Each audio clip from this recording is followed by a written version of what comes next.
Speaking of which, I mean, let's talk about it. It's game week. It's the game week. It's the game, the granddaddy of them all. I don't care what Brent Musburger says. This is the one. I know last year was a big one for the playoff. This is the one for the playoff. You win and you're essentially in because you got to play Iowa in the Big Ten championship. And it's, of course, as I say that, then it's going to be a crazy thing happening. But this game between Ohio State and Michigan is all there was bad blood already, but with everything that's come to with the scandals and Michigan essentially accepting its punishment and Jim Harbaugh not going to be there, and with the games we saw this week, Ohio State opened, and I'm usually not this confident when it comes to Ohio State previews, especially with Michigan week. And even in the years where we were just beating them senseless into the ground as an unranked team, that I was always nervous. I never took the game for granted. But we're opening up as what, 3.5-point favorites on the line? Or sorry, Michigan's 3.5-point favorites opening up. Yeah, Michigan's favorite. What on Friday or what happened on Saturday that convinced you that Michigan should open as the favorite for this one? I saw nothing from this team against the Maryland squad that has had some good moments this year, but Ohio State handled them pretty easily. I mean, I don't get it. Home team always gets 3. Yeah, I that's guess the rule of thumb, whether you agree with that or not. That is the rule of thumb. Home team always gets 3. They're probably going off the last 2 years' results, which it's hard not to, but at the same time, it's kind of hard too when you find out they've been stealing signs. Like people are people not comprehending like what has actually happened here in the past month, Mitch? Like this is not like I think they cheated. And if you thought it was that, Jim Harbaugh and Michigan accepting the suspension tells you all you need to know, and then firing another coach that had connection to it with an investigation into one of their boosters who was paying for everything. The evidence is there. Michigan cheated. It is no longer an accusation. Okay. That obviously has some play into this, I think, of why I think that the spread is wrong. I think Ohio State should be favored, but at the same time, I like the underdog role. Make Ohio State earn it, right?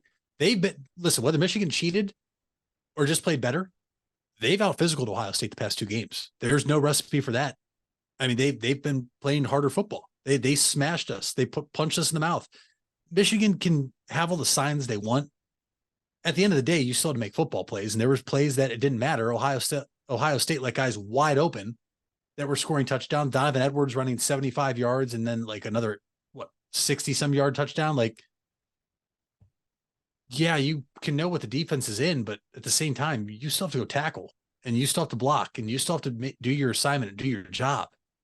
Ohio State's gotten out physical the past 2 years. And with the number of guys coming back from this Michigan team last year, it's hard to think that maybe that's not a reason that the bookmakers and the lines and everything are favoring Michigan. I am concerned that Ohio State's going to go up there and get out physical again. I really am. I am concerned about Kyle McCord in that environment. What I'm not concerned about is the fact that this team is going to be fired up. This team, I do expect this team to be laser focused. I do expect this team to come out and swing first. And I do expect JJ McCarthy to have a average game. I think he was way in over his head last year. I think he probably benefited the most from the sign stealing scandal. And you've now seen the past 2 weeks without Jim Harbaugh on the sideline, he has not looked very good.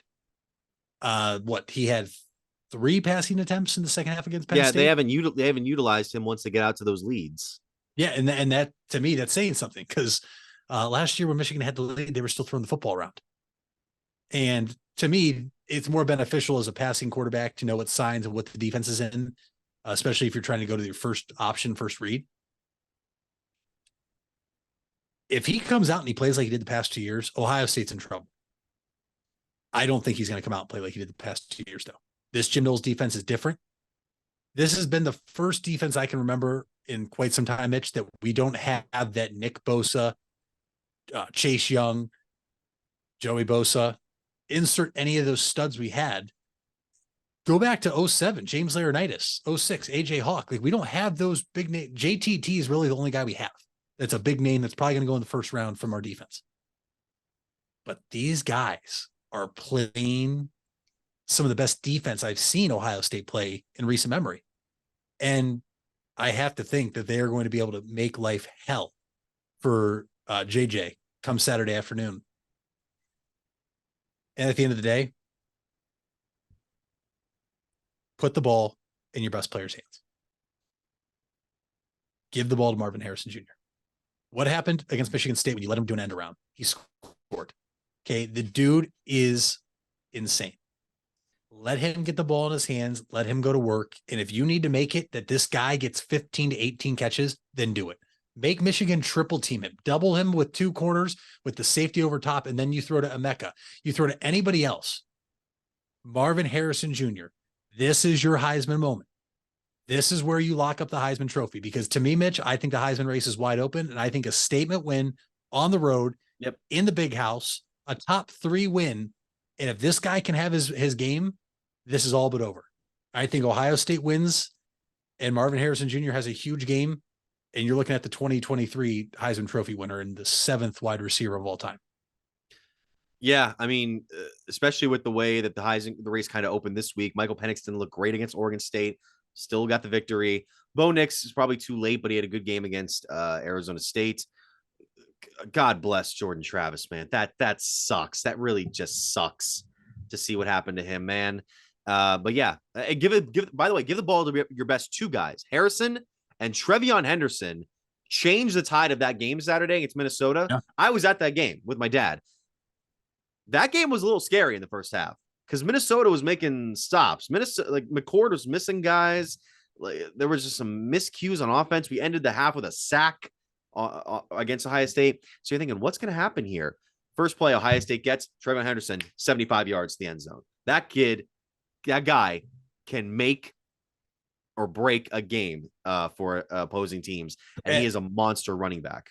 And I'm glad you mentioned that because earlier this season, I don't think we saw what we've been seeing recently from him. And then he missed a few games with an injury that we weren't really sure what it was. I think it's safe to say, Mitch, that he's recovered from that injury because the speed he's shown over the past few weeks, you're kind of like, oh, this guy is, I don't want to compare him to Ezekiel Elliott, but when I watch Trevion run, I always think about that Ezekiel Elliott run against Alabama where he broke through that line. And next thing you know, he was gone. And it's like Trevion has that type of speed. And you're talking about a 1-2 punch now with Ohio State and having the best wide receiver and then this stud running back and Kyle McCord. Just don't turn the ball over. I know. That's exactly. It's like JJ McCarthy. You know, it's the same thing. It's like, just don't try to do too much, you know. Trevion, if he returns next year, he's going to be one of the top backs in the country. No doubt. Yeah. I cannot wait. I cannot wait for what he does in the next couple weeks and then next year.